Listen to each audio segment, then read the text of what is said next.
lamp to my feet is your word, a light to my path.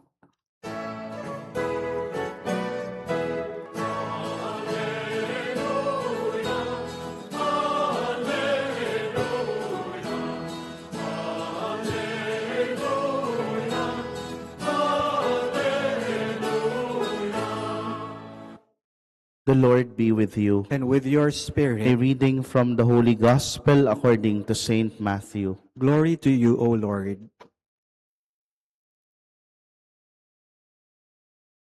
Jesus said to his disciples, "You have heard that it was said, an eye for an eye, and a tooth for a tooth. But I say to you, offer no resistance to one who is evil. When someone strikes you on your right cheek, turn the other one to him as well. If anyone wants to go to law with you over your tunic, hand him your cloak as well. Should anyone press you into service for 1 mile, go with him for 2 miles. Give to the one who asks of you, and do not turn your back on one who wants to borrow." My dear friends, the Gospel of the Lord. Praise to you, Lord Jesus Christ. Good evening, my dear brothers and sisters. And greetings and blessings as well for all those who are with us through our live streaming sa Facebook page ng Chapel of the Eucharistic Lord.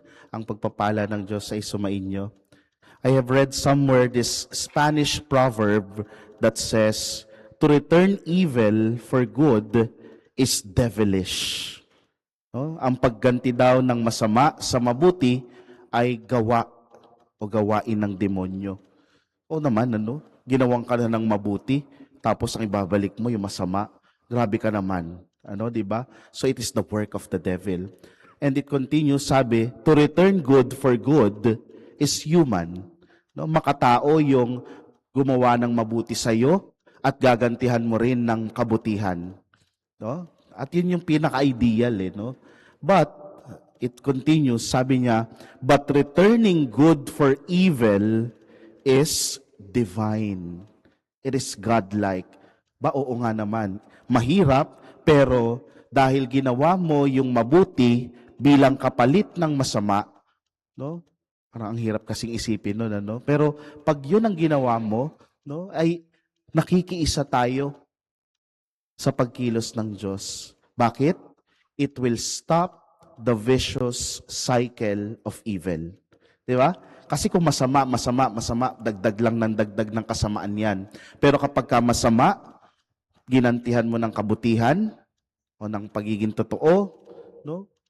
Hihinto yung kasamaan at kasama tayo dun sa dadagdag ng mga mabubuting tao.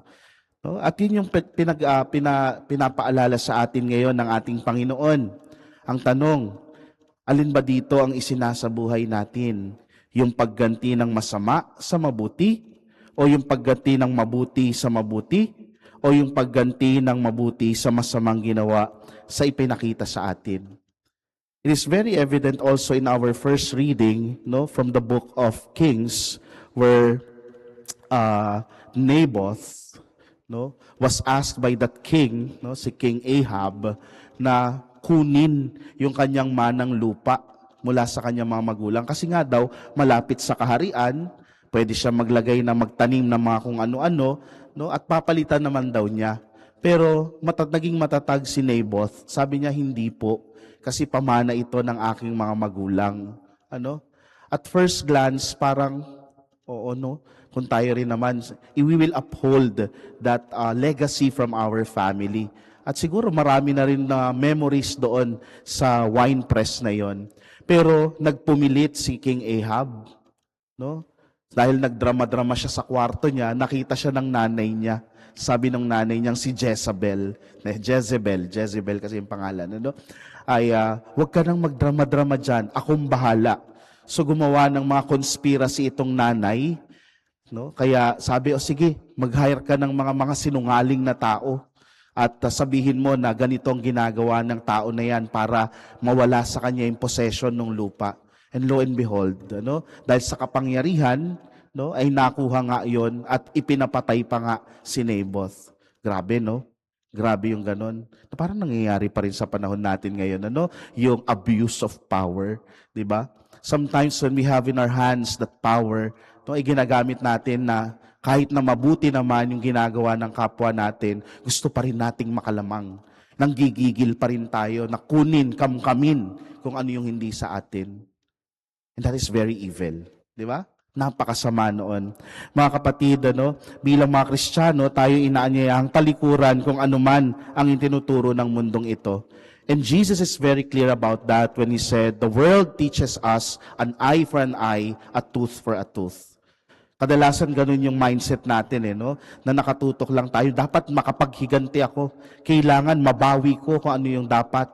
No? Without even noticing na nakakapanakit tayo o mali na yung nagagawa natin.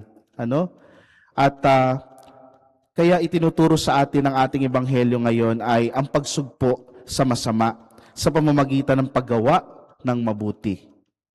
Ito yung what is divine. Ito yung pakikisalo natin sa pagkilos at paggawa ng ating Panginoon. Kung tayo, bagamat inuusig, bagamat masama yung ginagawa sa atin, nanon pa rin yung pag-iisip natin na hindi ko dapat ito patulan, kailangan ko pa rin gumawa kung ano ang mabuti. And that, we will be part of ending the vicious cycle of evil. Ito ay hindi lang pagpapakabuti, kung hindi pagpapakabanal. Di ba? Okay, nandun na tayo, mabuti. Pero on a higher level, sabi nga, naging version 2.0 natin, tumutungtong tayo doon sa pagpapakabanal. Kung saan tayong lahat ay tinatawag. Pero sa huli, my dear brothers and sisters, the question remains, nasa sa atin pa din ang pagpili. Alin ba ang isa sa buhay natin? Alin ba ang susundin natin? And kayo na po ang makakasasagot niyan.